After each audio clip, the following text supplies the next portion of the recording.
One of the things that I've gotten used to since being out here in the middle of the desert is that every project, or most projects, will have a project within that project in order to accomplish your objective.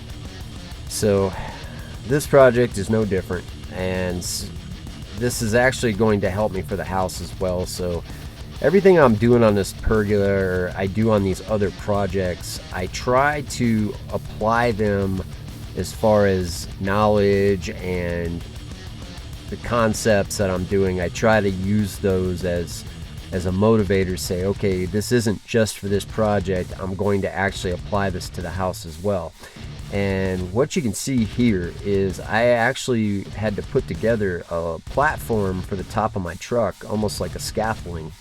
And what this allows me to do is, as you can see here, I can get up when I'm standing. I'm over 13 feet tall now on this thing, and this is going to allow me to get my equipment up, like my welder, my grinders, all that stuff, and I'll have a place to set it while I work on things. And when I go to do the house, it's going to be better for me to be able to get up on the roof. And I'm going to try to use my truck almost primarily as my main tool for this house. We'll see how it goes, and trying to avoid just having to rent extra equipment. So anyways, to get back to this pergola thing here, what you're looking at here is I got all these beams, these pallet beams, concreted into the ground. They all went in pretty level. Checked them multiple times with the digital angle finder, but everything was level. And even though everything's level, when you DIY something like this, of this size, and you're just putting these posts straight into the ground like I did without leveling the ground first, it's going to be tough to get everything exact if you're doing it by yourself. If you want things exact, you definitely need a helper for something like this, because you're going to make measurements, and then once you go to do it, because you're like a one-man band doing all this stuff, when you go to do the measurement again, it's not going to be exact. So just letting you know that if you can get a helper, it's ideal. But in my situation here, I almost pride myself on trying to do this by myself just to see if I can get it done. So anyways, so I had to cut the tops off of these because, number one, I wanted to put a slight slope on the top, and number two, none of the tops are level because the ground wasn't level in the first place. So I'm cutting the tops off, and what I'm doing here is I'm actually cutting these brackets off the top because I want to re-weld them on at the angles for the slope and use these to hold the beams in place while I tack them up there. So they make a great, platform for them to sit on, and it'll give me more contact points on these beams when I weld them into place. And you see the sparks that are going directly towards me here, and you might be thinking, what an idiot, why is he doing that? Well, what you have to know is that everything out here is super flammable, so there's just dead grass all over the place out here. And I even have a tank of water with a hose hooked to it. I got a couple fire extinguishers because I don't want to catch my whole property on fire. So a lot of times with the sparks, I'll actually have them going towards me. I have a mask, a respirator, and a welding shirt on, and that's just the way it is. So that's why I'm doing it this way. But once I get all these brackets off, I'm going to cut the bracket welds and then clean them up, and that's what I'm doing over here. I went over to my main base station over by the Connex. If you haven't seen this video, I have a 40-foot welding table that I put on here when I knew I was going to use this for the house.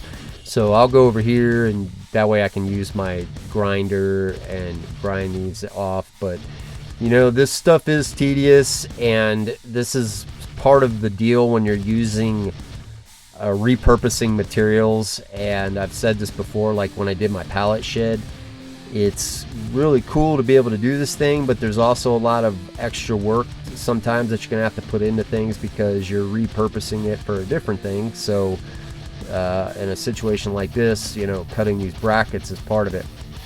And I will say, like, I could have gotten away with not having to cut these brackets if I would have just leveled the ground and I wanted to keep the top of the roof level, and I could have just left these on as is. But of course, when you want to slope on a roof, it kind of complicates it a little bit, and so this was really the only way I could figure to do this. And so it did take a lot of extra time, and You can see here I'm just grinding off the welds off of these and getting them prepped. And I've said it also before, and I'll say it again, that most of your time on these types of projects, because I've done quite a few since I've been out here, and before that I've done projects basically for a living, you will spend more time on prep work than you're going to spend doing the actual job itself, if that makes sense. It's part of the job. So like when you go to build a pergola, you're going to be spending more time like this kind of stuff, doing prep work, doing things to keep the posts in place. Like right now I'm cutting off these pieces of angle iron that I put on here to hold these posts in place while they were setting in the concrete, because I had to let them sit for a few days. And so, you know, of course I got to go back and then cut off these tack welds that I put on here, and everything has like prep work involved. So if you think you're gonna, for example, weld together a pergola, you're gonna spend 80% of your time doing prep work prior to the welding. The welding itself is such a very small part of what I'm doing here. So that's the thing that you learn when you're doing this kind of thing. So you can see here I'm just cutting off these tack welds that I put on here. These tack welds were just to hold these pergola posts into place, and it's really pretty simple concept, but by tack welding them into place, it kept them to where they weren't going to move. And the base of these posts, I have concrete stakes that are clamped to the bases of them, and that's what I ended up doing here to keep these into place. And once I get these off, now I'll have plenty of room to move around the structure here.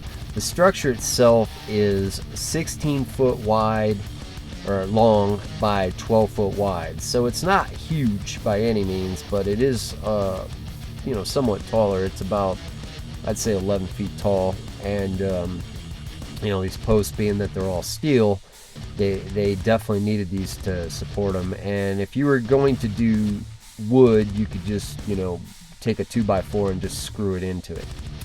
So this is what I think what I'm explaining here is that when you cut the tops of these posts, these are some of the little nuances that you have to deal with when you're working with metal.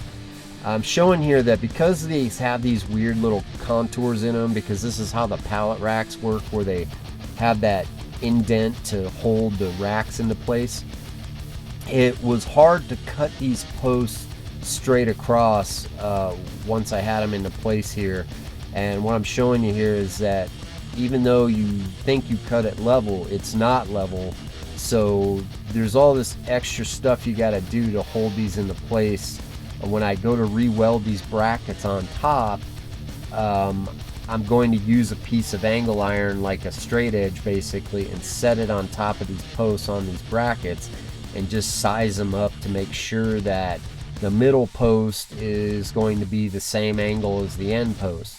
I initially did this with a normal masonry string line and basically ran a string from one end to the other, set the slight angle that I wanted, and then drew a line. And like I said, the only problem is when you're dealing with 3 dimensions here, you got to remember that you got to do this on both sides, and that can get a little tricky when you're trying to cut these in place like this. So I have to go back here with a level and double check everything, because everything is off.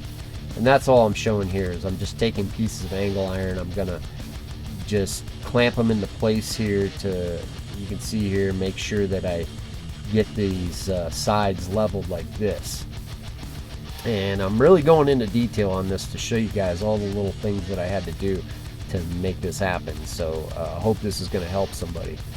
But like I said, the concept won't be any different if you're working with wood or any other project. I'm just showing you all the nuances that you're going to have to deal with. It's not as simple as just throwing some posts up and putting a roof on. There's all these extra little things that you got to think about, and that's it here. So yeah, so basically once this is done, I will go back and I will tack all those brackets that I had to cut off, and I'm going to tack those into place here. And make it happen. What am I doing here? Oh, so in this video here, I'm just showing you here the whole lay of the land. Remember how I said everything is flammable here? Now this, during monsoon season, it's all green here, and it looks beautiful, and it's a lot less flammable. But once we get towards the end of the season here, things start getting a little bit flammable. So, and when you're welding out in the middle of a field like this, it's a little bit concerning. I definitely have to have my head on a swivel while I'm doing this. Like I said, I got multiple fire extinguishers, and then of course I have a hose hooked up to a pump that I made. I basically just took a 55-gallon barrel and hooked a hose up to it and a pump. And this is what I'm doing here, is I'm just pre-wetting the ground here before I do any welds, just to, you know, hopefully make sure that that can contain all the fire the sparks that'll come off of these welds. And after I do every single weld, I pop my helmet up and I look, and I have a fire extinguisher literally like a couple feet away from me, so I can jump down and put it out, and plus the hose will be hooked up. So you got to take all these extra precautions like this out here.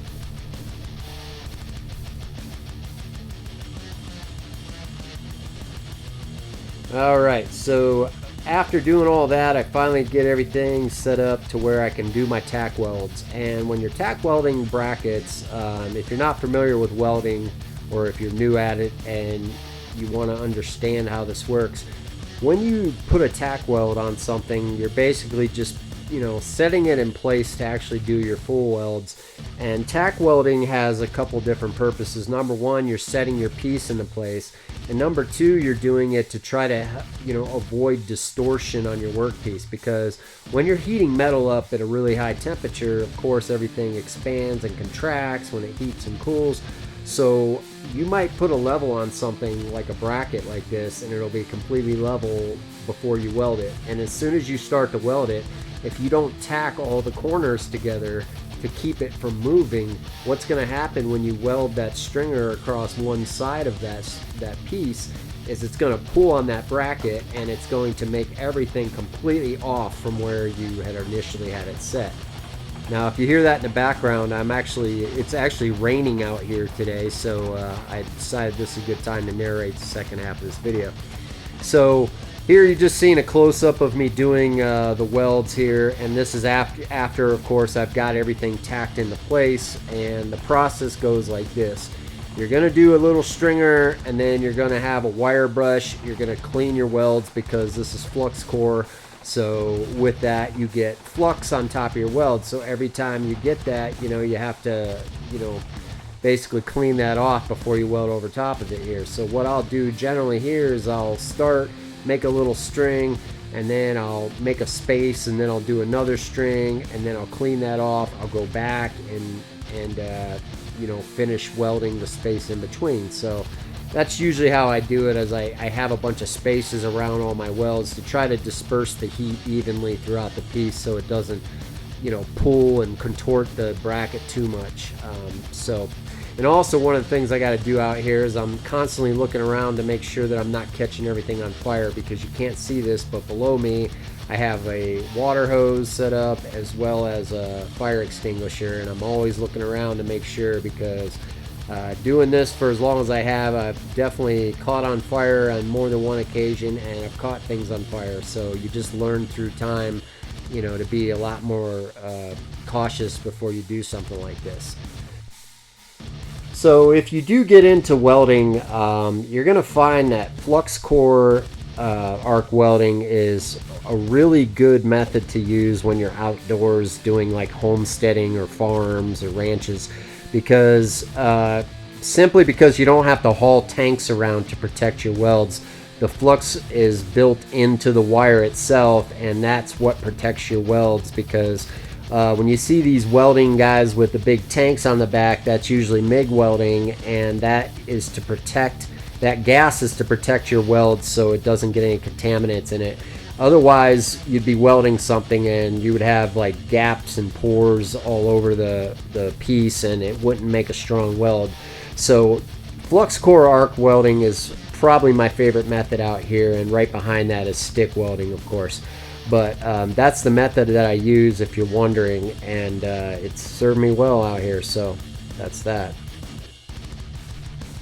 Alright folks, so it looks like this is going to be a 3-part video after all. I thought it was going to be a 2-part, but just like most jobs out here, they take a lot longer than I think they're going to take. So yeah, we're going to leave off here, and this is where I'm cutting the beams that are going to sit on tops of those brackets. And in the next video, of course, I'll show you how I'm setting those beams, how I'm welding everything together, and hopefully by then we'll have a roof on this sucker. So thanks for watching, and I'll see you guys soon.